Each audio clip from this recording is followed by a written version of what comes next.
Welcome to Stocks in Translation, broadcasting from Yahoo Studios in New York. I'm Jared Blikre, and with me is the voice of the people, Sydnee Freed. Please like, subscribe, and comment on Stocks in Translation on Spotify, Apple Music, Amazon, or YouTube. And today we are welcoming back Greg Daco. He is the EY chief economist, and we've got a lot changing on the economic front in the U.S. and in the world, and that demands a new market playbook. What works? What doesn't work? What is next? Our phrase of the day, move fast and break things. Not just for Silicon Valley tech bros anymore. It's coming to the U.S. government, says Greg and others. So what this means for your portfolio. And this episode is brought to you by the number 2.35%. That is the market's best guess of the rate of inflation over the next decade. Investors are literally putting their money on it. So, Greg, let's start out with what you're watching right now in the economic data that's coming out, and just in terms of all the cadence of news announcements with respect to tariffs and everything else. One of the key factors to observe very closely going forward is how private sector actors react in this high uncertainty environment. Because one of the unusual features of the last 4 or 5 weeks has been that trade policy uncertainty and policy uncertainty in general has surged to records that we had never seen before. To give you a number, Sure. Trade policy uncertainty is currently about 90% higher than it was back in 2018, 2019, when we had the onset of the trade conflict vis-a-vis China. So it is an environment where there's a lot of uncertainty. And whether you look at consumer sentiment measures, at business sentiment measures, they're all pointing to the same thing. There's a bit of a wait and hold approach to not investing, not spending, because there's a lot of uncertainty as to how prices might evolve and how economic activity in general might evolve. And all this uncertainty is arguably the result of government policy here. And this is our phrase of the day, move fast and break things. So this move fast and break things, this was a phrase that really captures the spirit of rapid innovation in the tech field.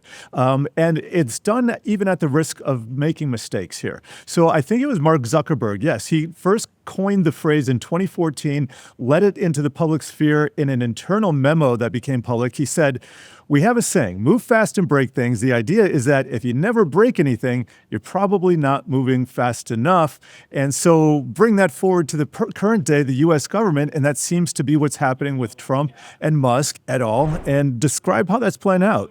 Well, I think one of the key concerns that we have is that when you move fast and break things from an administration perspective and from a policy perspective, you essentially create two things. You create one, damage that is real damage, lasting damage from an economic perspective. And two, you create lingering uncertainty. Because a lot of the concerns that many of the clients we speak to have is that they don't really know what's going to pan out, how it's going to pan out, and when it's going to pan out. Whether it's trade policy, tax policy, immigration policy, and deregulation, they're uncertain about all these elements.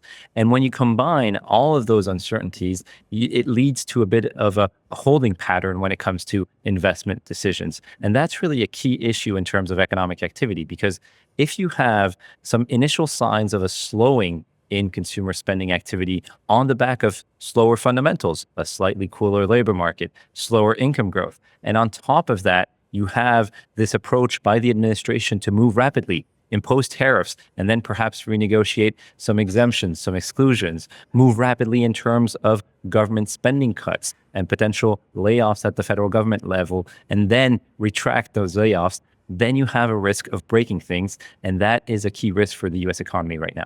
So what are you telling clients? Because it feels like an average person, let's call them an average investor, wouldn't know how to digest all of this and would just be like, I need help. Should they turn off all the news except Yahoo Finance? Or, what do they do? Well, I think they have to pace themselves, and that's the number one thing. There's a lot of noise coming from multiple directions, from multiple sources, and you really have to filter through the signal. The signal is the most important part when it comes to leading business activity, leading your activities as a consumer, and not getting caught in all of the noise that is out there in terms of different policy announcements. What are the signals that you are looking at? Things like initial claims for unemployment as a gauge of how many layoffs are actually materializing, whether there is a material slowdown in the labor market, and whether it's still this environment of strategic decision-making from a business perspective, or whether we're starting to see a broader base of layoffs that would portend to a slowdown in income and a slowdown in consumer spending.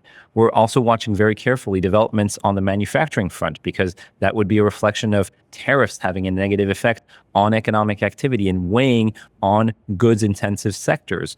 We're also watching different developments as it comes to sentiment. We were talking about sentiment just a little while ago. That is an indication of how consumers might spend in the future, how businesses might invest in the future. Those are forward-looking indicators that I think matter a great deal.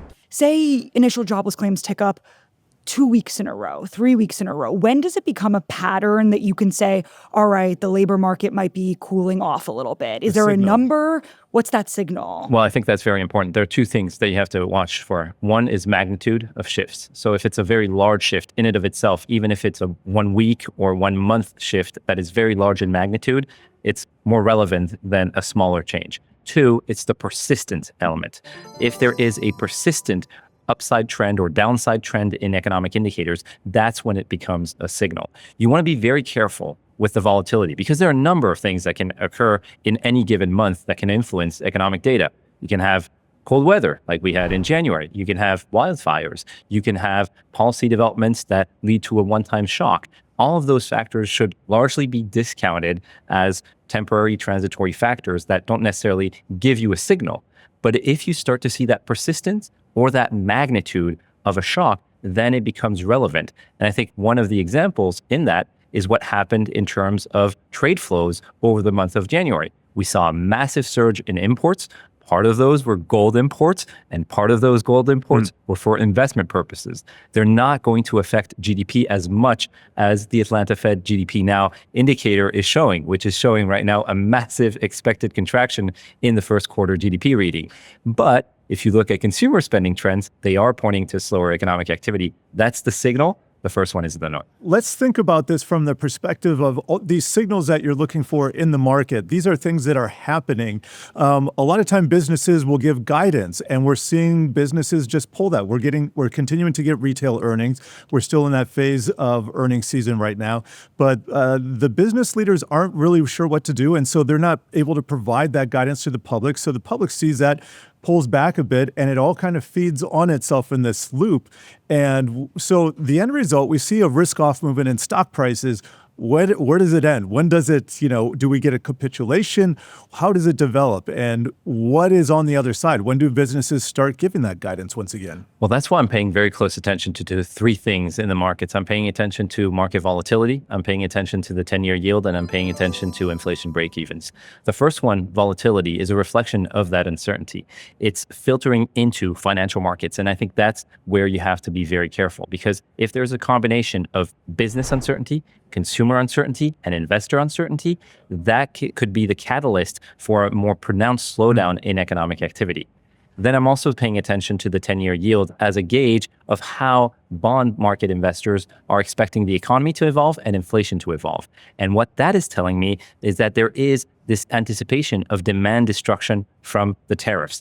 Investors are anticipating that a massive rise in tariffs will destruct demand and lead to a slowdown in economic activity. And then finally, I'm paying very close attention to the inflation break-evens as a potential signal of expectations of inflation in the short run or potentially in the longer run. If you want to sound cool in front of your friends or your parents and you're like, everyone's talking about what's going on in the economy right now, how would you sum it up in just like a couple sentences? I think one of the important facets in terms of having that informed discussion is really paying attention to economic data and seeing how actors are spending, investing, more so than how they're saying they're feeling. There's a disconnect between how consumers, for instance, have been feeling over the course of the past 2 years and how they've been spending. What matters for the economy is really how they're spending. And so I pay much more attention to the hard data, even though I use the soft data as a potential gauge of how people will spend. I pay a lot of attention to how they're actually spending their dollars. So we're just disregarding feelings over here, Greg.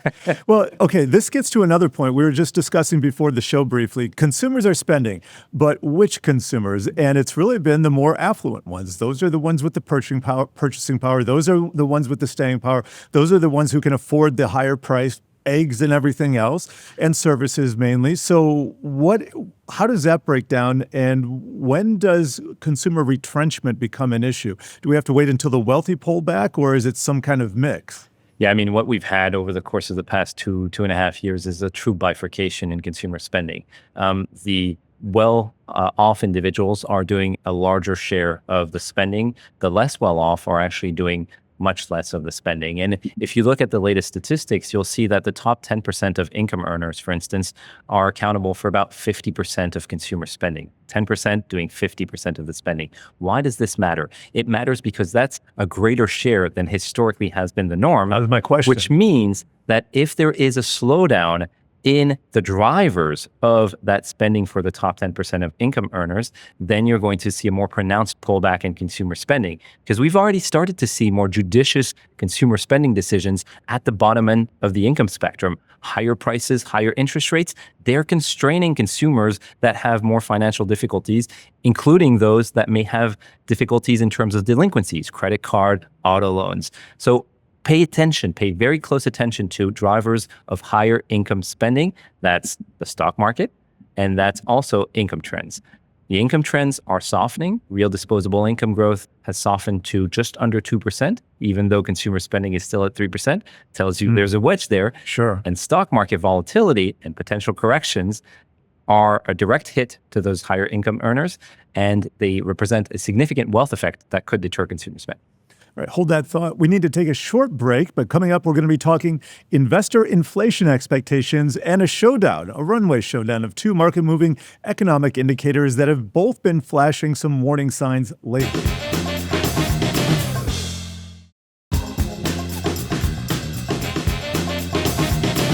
We are back, and this episode is brought to you by the number 2.35%. That is what investors in U.S. bonds are pricing in for the annual inflation rate over the next decade. So in order to break this down, we need to understand the two components that go into pricing the U.S. 10-year yield, which we mentioned quite a bit. The current 10-year rate is 4.27%.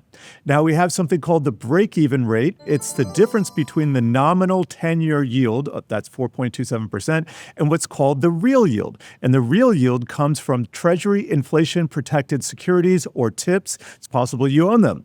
In other words, the break-even rate is a market's best guess at how much inflation will average over the next 10 years. And this is all kind of wonky bond stuff, but it matters because this reflects the real-time battle between inflation expectations and then the Fed. What do we expect from the Fed? We haven't even touched that yet. We haven't touched the Fed yet, but I think this is a very relevant indicator. Why? Because it tells us what investors are anticipating tariffs will do to the economy and any other inflationary pressures may do to the economy. And what we're seeing is a difference between short-term inflation expectations and long-term inflation expectations. If you look at short-term inflation expectations, they had been continuously declining in line with inflation on the basis that fundamentals were still relatively disinflationary. You had more consumer caution, which is disinflationary, less pricing power. You had an environment where housing prices were declining. All those were disinflationary. But over the course of the last couple of months, we've seen a steady rebound in short-term inflation expectations on the back of one, inflation that has been a little bit stickier as of the last couple of months, in part due to egg prices driving some of this inflation pressure. But most importantly, on the back of inflation expectations stemming from the administration's new policies, trade policy and tariffs, restrictive immigration policy that could lead to more wage pressures in the sectors that are highly dependent on immigration, and potentially an environment of deregulation and tax cuts that could be stimulative for growth. So you're seeing these short-term inflation of expectations rise. Real quick, short-term, just how many, is that months are we talking about? And then long-term, is that years? What are we talking about? Well, in the long-term, we're all dead, but we're talking about long-term. My God, Greg. About 5 to 10 years. That's where I see the medium to long run. The short-term, I'm talking 1 to 2 years. So if the break-even rate is rising, because I want to simplify this, that means higher prices, higher interest rates. Is that right? Expectations. Expectations. What is a good break-even rate? Does that exist? Is there? A neutral break even. Oh, this is something for Chair Powell to think about at night. What's a comfortable break-even rate? Well, a comfortable break-even rate is around 2%, right? Okay. It's something that would be in line with the Fed's 2% target. Now, we've seen the break-even, let's say 2 years out, hover between 1.8 and most recently around 3%. 3% is too high for comfort, to answer your question. And it's in line with current trends on the inflation front. What this tells us is that investors are anticipating that inflation will plateau in this uncomfortable zone around 2.5 to 3%. I was recently interviewing St. Louis Fed President Musalem, and he focused the key area of focus was on inflation expectations, ensuring that inflation expectations are anchored. Why is that important? It's important because it's a signal for the Fed. We know that the Fed is really focused on ensuring that inflation expectations don't become unanchored, and they're going to lean on the hawkish side in this potential environment where inflation is going to be higher from tariffs. So we should not expect the Fed to be rapidly cutting. Instead, I think they'll likely find comfort in a pause and be highly reactionary to data developments. Do you think they cut some more in maybe in response to some of the weakness that we've seen, most notably in stocks, but it's carrying through to other things? Bond yields are coming down. So do you think at one of these next meetings they actually start cutting again? Is there a Fed put again? That's the question, yeah, right? Sure. I don't know. I think we would have to see a pretty significant economic and financial market downturn for that Fed put to reappear. If you flash back to 2019, when the Fed said, mistakenly, I think, said that the balance sheet normalization process was on autopilot. Ooh, that was December. That was a big one. And then the Fed had to do 3 recalibration cuts, 75 basis points in total. That was before COVID. That had nothing to do with COVID. It was just a reaction to market developments. If the pressures are significant enough to necessitate a Fed intervention, yes, the Fed will intervene. But in the current setup, where you have high inflation still above the Fed's 2% target, a key desire to maintain inflation expectations anchored, then I don't think the Fed is going to be preemptively easing monetary policy. So I think they will remain on this very gradual easing cycle, but very keenly focused on upside risks to inflation. What about a hike? What could push them to hike again, potentially? Well, that's a great question. What would make for a serious discussion around a rate hike? And I think there the Fed is going to also want to be cautious because it probably realizes and understands, and we saw that in the Teal book where they analyzed the... We don't talk about the Teal book. Teal book?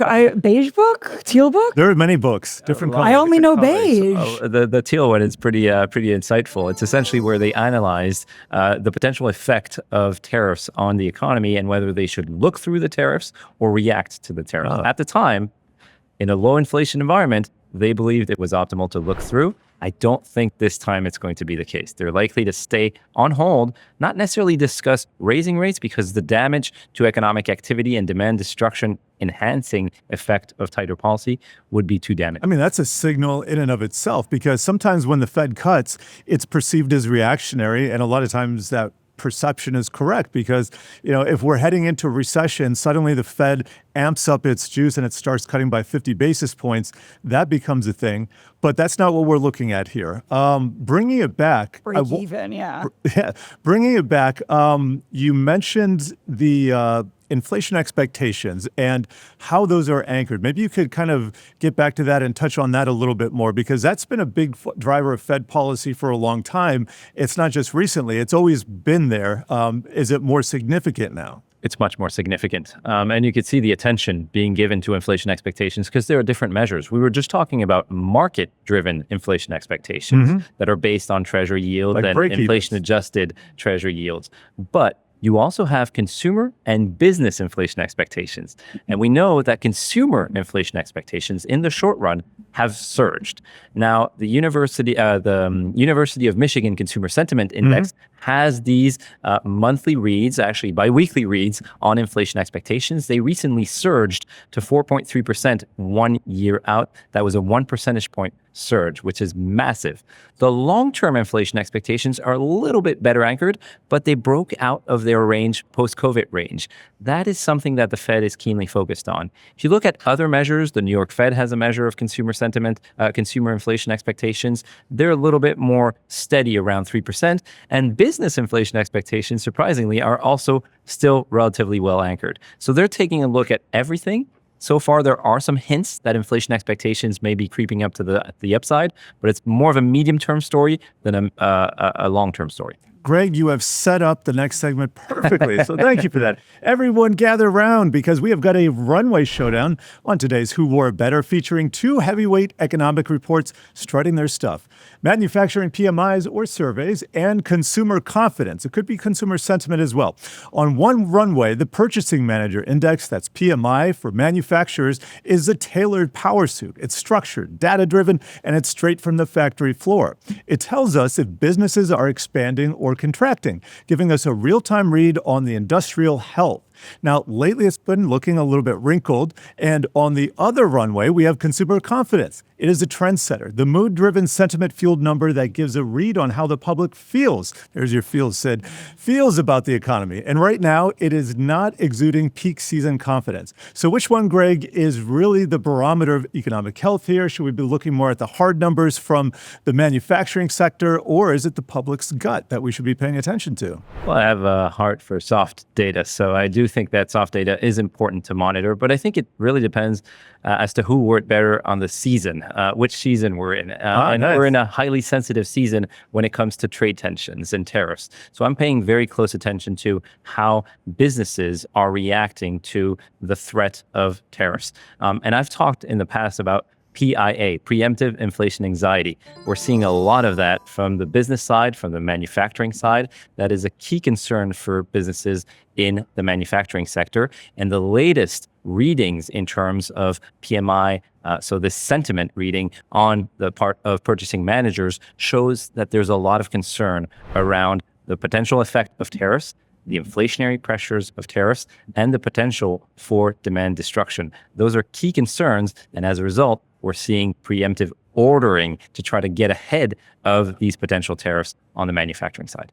The fear you're talking about, though, is based on vibes. I'd just like to point out that's the soft versus the hard data. We don't know. There's a lot of uncertainty. There's a lot of uncertainty, but there are two factors that I think are important to highlight when it comes to this anxiety. Number one, we're seeing businesses order in advance. They're ready to act and essentially front run any potential tariffs. And that's a signal. That's a signal. We saw it in the latest trade data that showed a sharp rise in imports.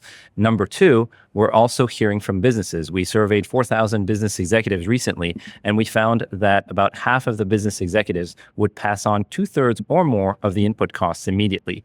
That's a rapid pass-through, very different than 2018, 2019, when we had questions around how much pricing powers producers have in a low inflation environment. This is not 2018, 2019. This is 2025 with inflation that has come out from a 4-decade high. We're still seeing lingering inflationary pressures, and the sweet taste of pricing power is still very much here. And I mean, to wrap it all up, this gets back to our original statement. It is a new playbook. It is a new era. And we thank you for your time here, Greg. We are winding things down here on Stocks in Translation. Make sure to check out all our other episodes on Yahoo Finance and our mobile app. We've also got it on all your favorite podcast platforms. We will see you next time on Stocks in Translation.